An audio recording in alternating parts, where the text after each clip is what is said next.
So I grew up in Jersey City, New Jersey. I'm fortunate. I hear a lot of people don't even have two parents. I had two really cool ones. It was hard because it was inner city, a lot of guns and violence and just craziness. And there was not always a lot of food growing up, and sometimes we stayed in buildings that I guess we weren't necessarily supposed to be in, like squatting. But it was cool because it was a close knit bunch. So let me see what else. There's a lot.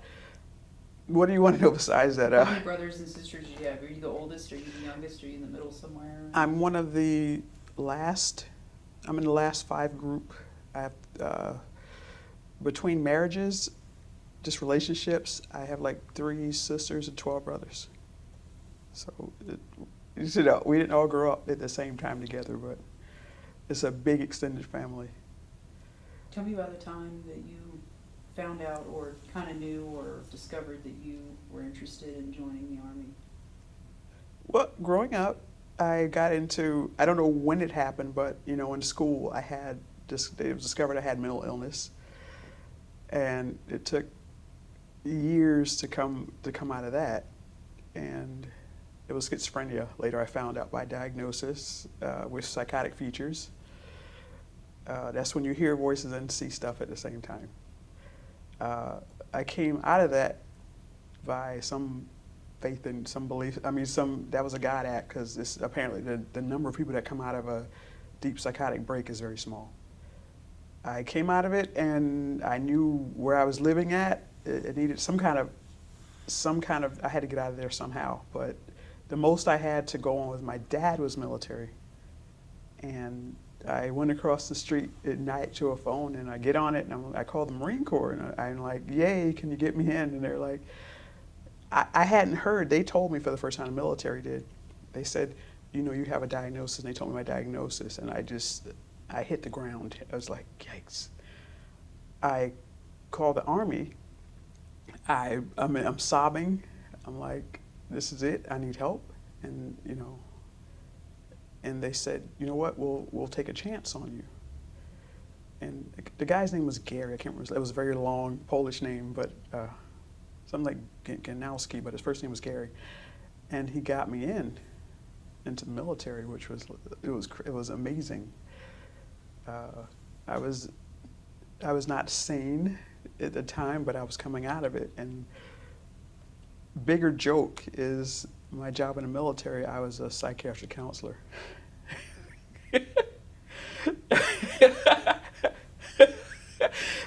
Sorry, yeah. So I helped people who were just as sick as me, and that was cool because it kind of helped me come out of where I was.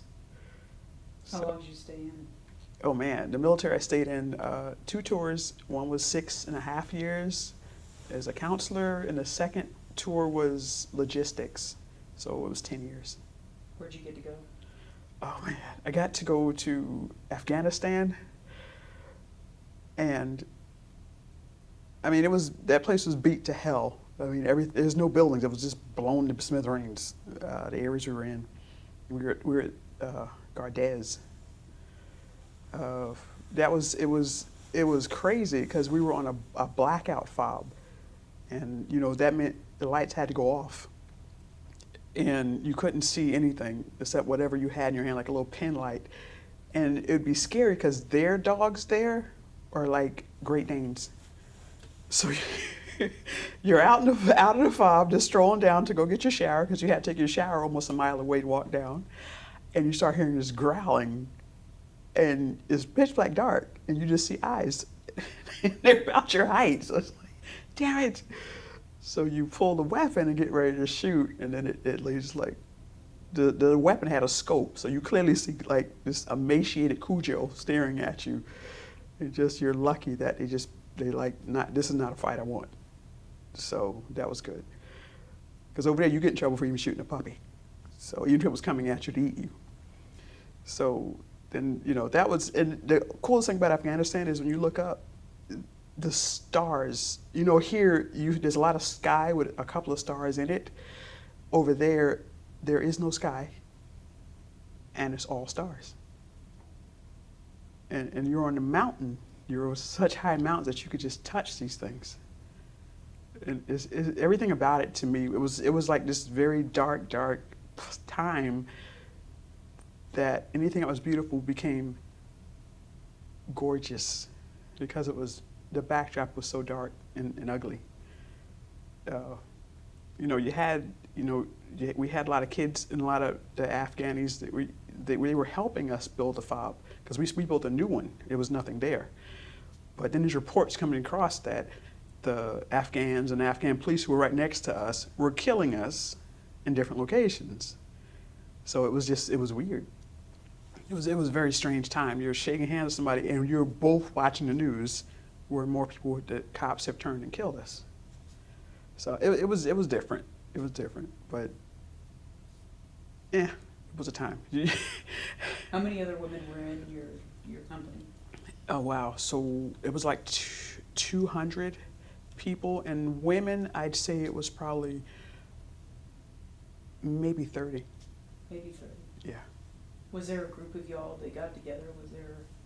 Yeah, we did. We got together and it was fun. We'd sit and just talk. You're under these gorgeous stars, and you find some kind of sameness to talk about. And then we'd be in a tent, and there'd be we'd be freezing to death together because when you're in Afghanistan, when you're in the mountains, there is no amount of clothing you could wear that will keep you. I think I had on all my uniforms at the same time. And all 7 I had them on. And we're just sitting there freezing to death. But you find jokes, you laugh about it.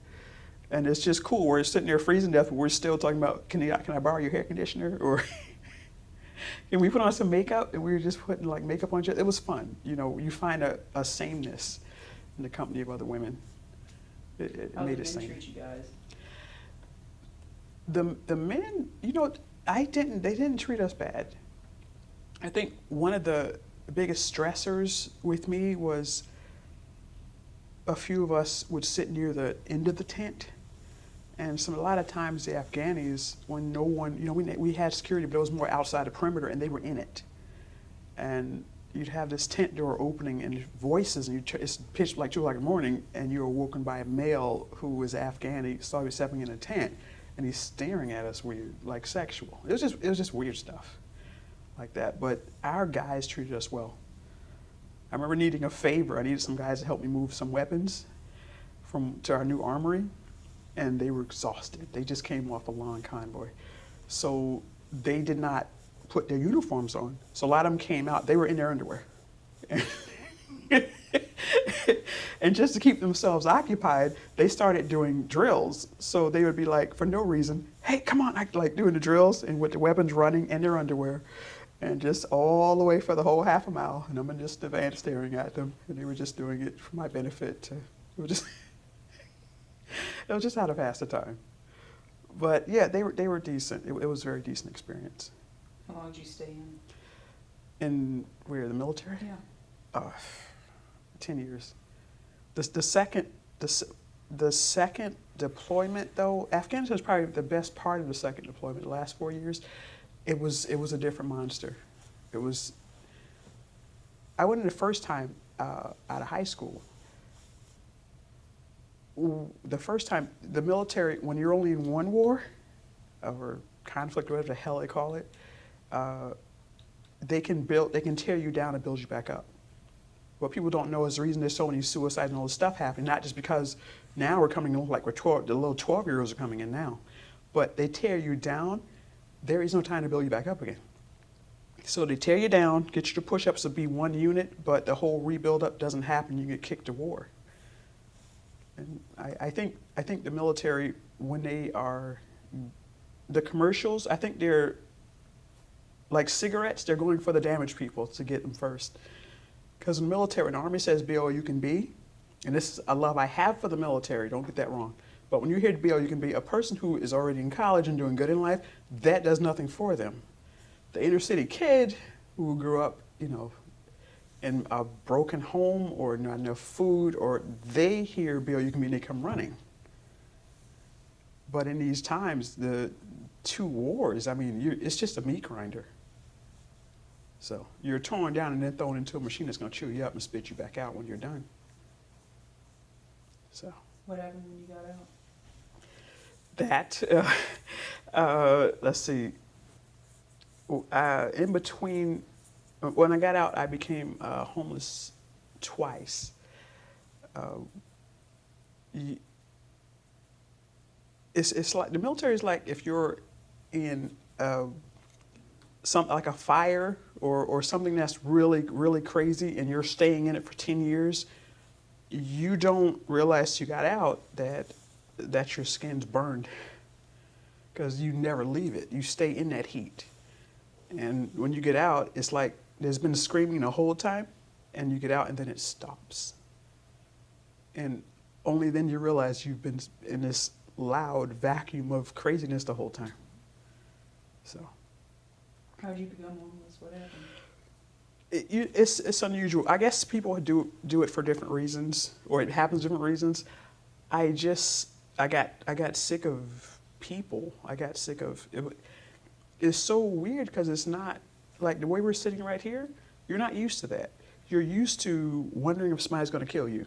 You're used to seeing if a bomb's going to take a vehicle out from under you in Afghanistan. You're used to a psych ward where you walk in and someone's hanging, and you have to try and save them, but you can't.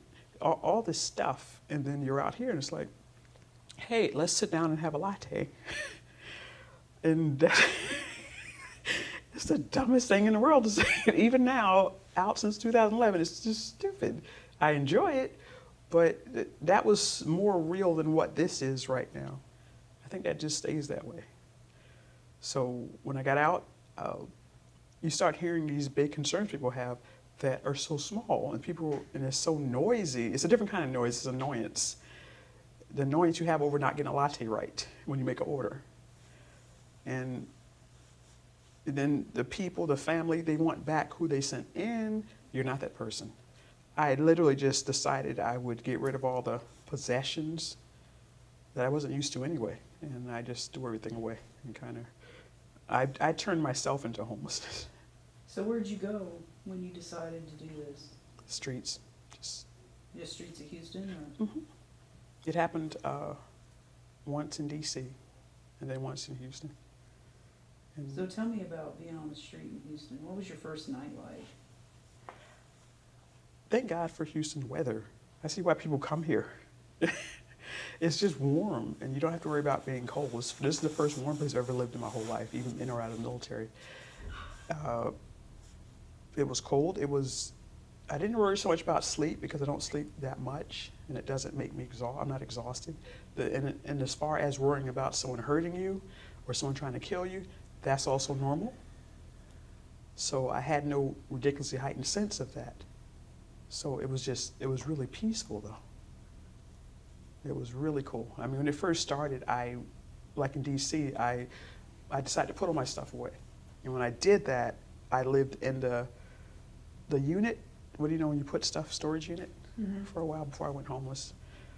But the isolation and just the darkness was really, I really enjoyed that. Even sometimes now, I'll sit in the room and turn the lights off. But the saner you become, the more that can really, you can feel you're getting pulled to that darkness. So I try not to do that anymore. But it was peaceful. And if you want to have a really good conversation, hold it with someone who is on the street. If they're lucid, if they're not, I probably wouldn't advise it. But you have some really good conversations. You might be sitting next to somebody who worked on Wall Street, or someone who had a whole family and then mental illness hit. And I could relate to that because I grew up real sick. So I don't know. How long did you stay out on the street? This time it was not that long. I know it was under a year. And I got some help with some good people. There are places you go to get food. There are little places you can go to take little showers here and there. You just need a couple of pairs of clothes. So, and I mean, how often in the military we go on, we live in forests. So we live in a forest in the military for weeks. The streets are nothing. It's actually a lot more comfortable.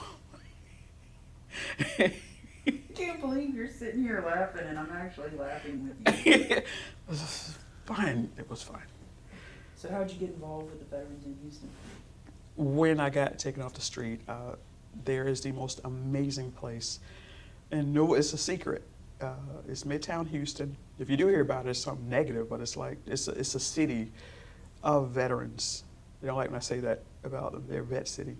And they help the people that no one else helps. And they have like, close to 500 veterans there. I think it's like Cloudbreak Communities. They're the for-profit side, and they do so damn much for the vets. They throw us parties for birthdays. If someone passes, they'll throw a memorial service. And the people, the family there, Patricia, Acuna, her sister Anna, Chandra, Ralph Cooper, they live for it. Frank, they're there. I'll be there when I was there at 1 o'clock in the morning, some little thing went wrong. The staff is there for 1 and 2 in the morning. They didn't have to be there. They didn't live there. But yeah, it's different. It's different. From there, I got a job at the VA. They helped me get a job there.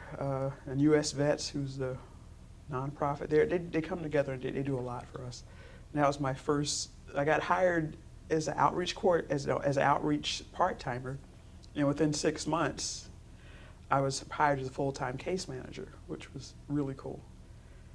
And you do outreach, so it's funny, right? I'm out of my mind growing up.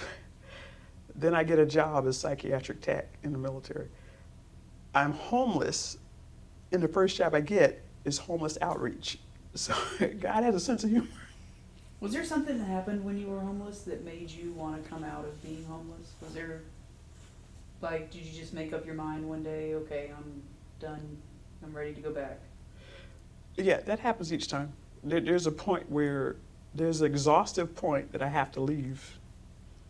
And then there's a point where what's chaotic or crazy to some people is normal to someone who has been in chaos and crazy. So I go to chaos because that's my comfort level.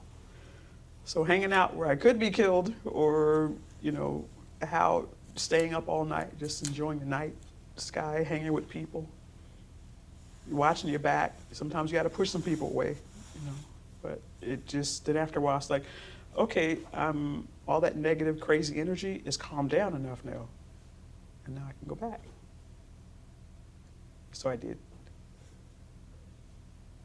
Okay. All right, so now you're involved with the veterans in Houston. When did you get involved with the women? That's kind of always. That's an always thing.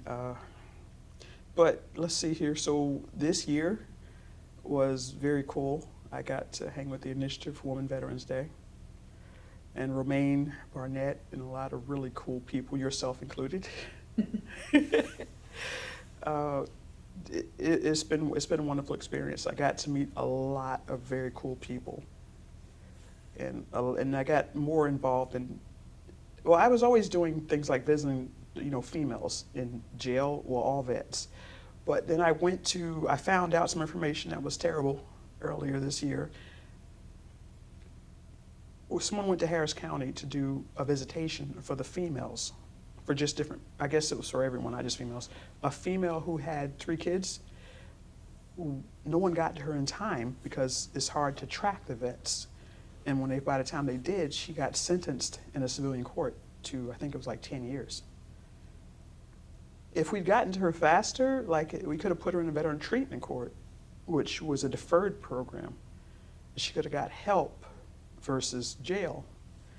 So when that happened, I've been on a mission since then working with Harris County, who are amazing. Jennifer Herring, just different people in Harris County Jail to try and get better justice for women.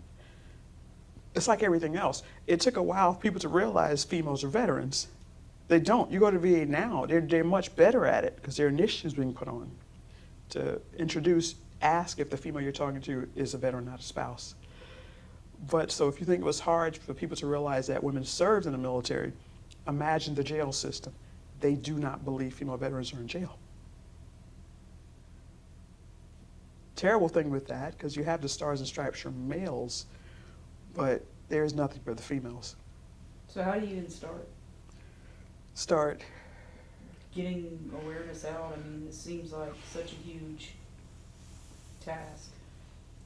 So I'm bringing together communities of people.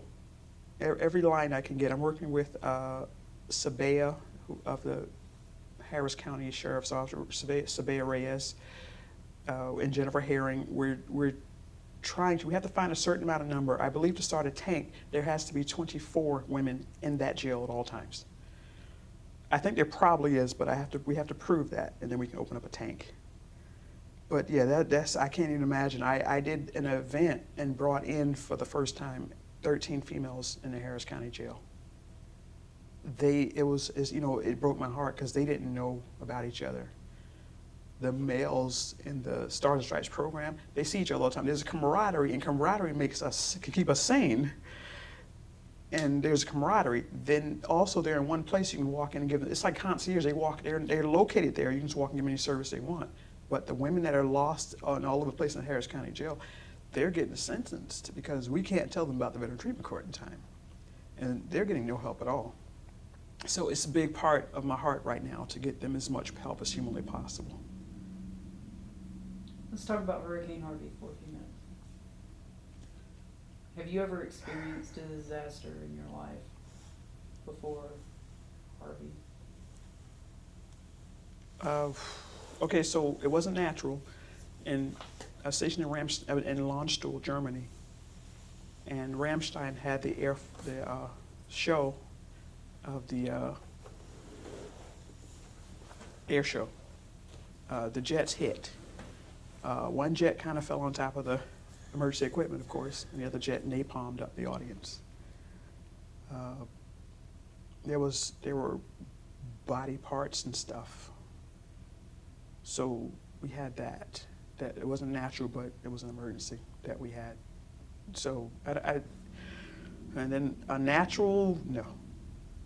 Other than, I think when I was stationed at when I was stationed in Tennessee, there was a lot of flooding there, but nothing like the air show. I'm sorry, that takes my mind back to that, but you said natural. No, Harvey's my first natural.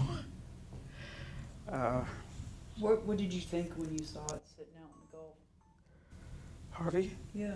I called bull crap because they said that all this crap's going to happen. And I was like, 2 days in, there's nothing. So, bull crap, to the weather people. I didn't know about it coming back. I didn't know when I turned on TV and saw the flooding that was an amount of life lost. I started being terrified for my people. What'd you do first? First, I went out to the NRG. No, it was the George R. Brown. And I started handing out towels. And I'm like, this feels like nothing. So I'm just important. Don't get me wrong. Don't get me wrong. It just brought up anxiety because I wouldn't feel like I was doing quite enough. So what I did was, thank God, a member of the same Harris County Sheriff's Department that I'm working with to help create the women unit. One of them, Rhonda Lindsay, reached out and said, Val, do you know there are veterans here?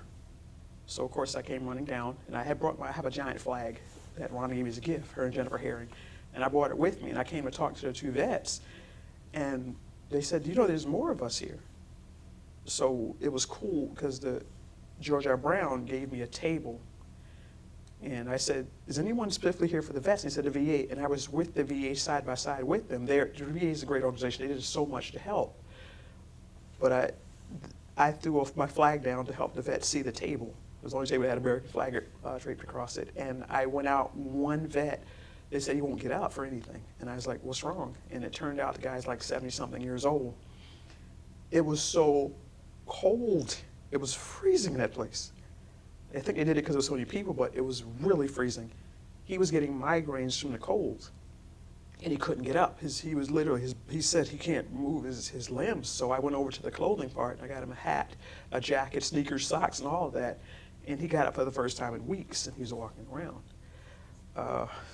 Another guy, he kept coming around. They started sitting around my table, and one guy kept saying he's feeling stress. And not till the third day did he tell me the reason he was feeling stress is because he felt vulnerable from the storm. he said it reminded him of when he was in the car with his kids and they wrecked, and one kid was ejected through the windshield, and he saw the kid strike and die. The other kid struck something, something happened in the car, but he said he looked down and you could see the blood coming out of his other child's ears and eyes. So that kid died like right next to him. It took 3 days of being around a veteran to say that, but if somebody had him near a little table for him to sit around and just talk to, that wouldn't come out. So I got with the VA and I told them, one of the members, and one of them said, they let me know there was mental health. I told mental health what was happening, and they came out and talked to the guy. He was actually going through anxiety from such a horrible thing. And another vet, who'd been coming to visit every day, he said he's starting to feel kind of weird. He's just feeling weirder and weirder every day. I was like, I don't know what weird means. One of the VA who I was sitting next to got up and went to get a doctor. When he gave them all the symptoms, they took him out in an ambulance very quickly, and they said they believe he's having a stroke. So I think one of the things we need for the natural disaster coming up is not that veterans are different, but there is specialized resources for veterans that we can get them if we identify them. So maybe if we can have someone announce over the intercom, are there any vets present, and bring them up. Because having someone there, for them, it probably helps save, I'm sure it helps save lives. And that's the VA included. What do you think makes you so good at connecting with these folks that are having a bad day? Because I've had so many.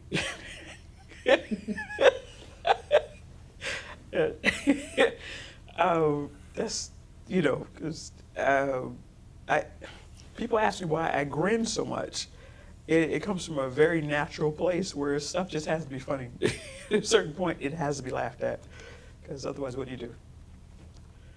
So I think it's just, you come out of that kind of stuff, you have to be good at connecting to people. Because I think what makes me do it is because it's something it's a natural need to know it has to be done. Because people they're suffering. And I got very lucky to have parents who wouldn't give up, because my voice kept telling me they're going to lock you up if you tell them what we're doing. That was slash my wrist and doing every time it told me to do something, I did it, trying to kill myself all the time. But when they found out, instead of just put me in an asylum or something, they just kept me in the house, and that was not said something we were told to do. They said, she's not well at all, and they did, and kept me watched and helped get me through it. So I think you come from that kind of background, a lot of turmoil, granted, but when you're able to transition from it, what else do you do but give back? There's got to be therapy for you too. Yeah. How has helping others helped Valerie? It's very therapeutic. When I tell you when God knows what He's doing, when I got put on that psych ward to help people when I should have been a client, I earned my spot in that psych ward, but I never got it. So I ended up seeing people who are it's like a mirror. You see people just as sick. They're schizophrenic. They're really, really sick. And I was able to be there and help them understand. It didn't scare me because I was one of them. And yeah, it's very therapeutic. I think it made me sane. I think, but then living on the street made me sane too. And becoming someone who helps veterans who are suffering, that helps too. So all of it is very, like I said, the more chaos, the more healthy it makes me. Is there something you've learned from all of it? That I've learned from it? Yeah. I think that there's always hope. I don't know that. I think you don't give up. You find, if you find a steady enough group of people around you who can give you support and love, I think anything's possible.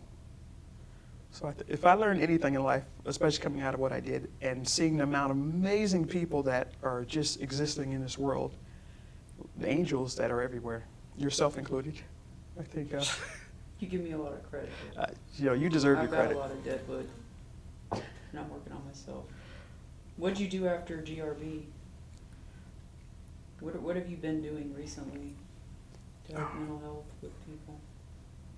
So part of my job, I work for Mental Health America and the Veterans Behavioral Health, and it is another level of the Military Veteran Peer Network.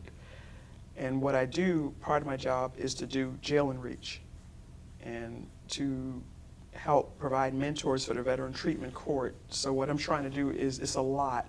I'm trying to independently raise people and mentors and connect that community. I like to bring communities together.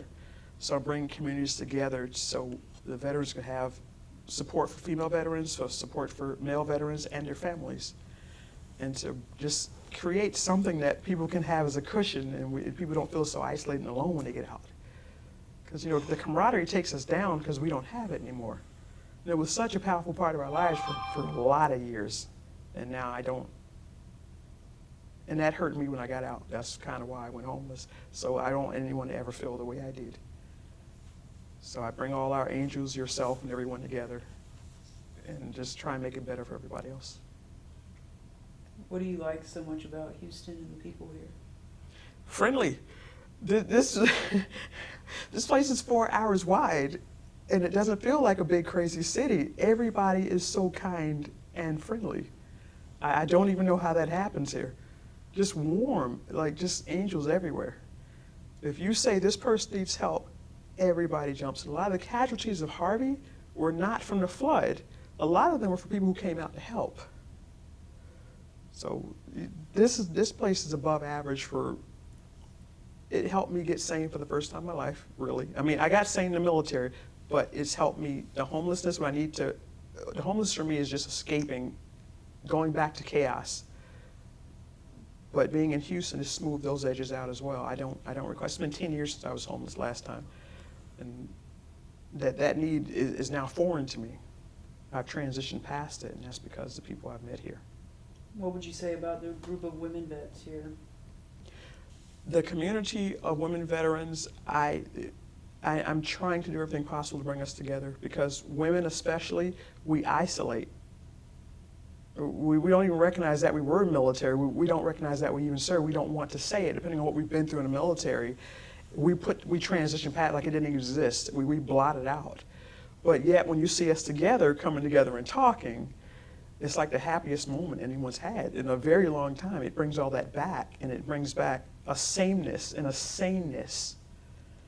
So I'm doing everything possible with as many women as I can to just bring us back to those moments in a uniform that we could smile. Thank you. Thank you. You okay? Yeah.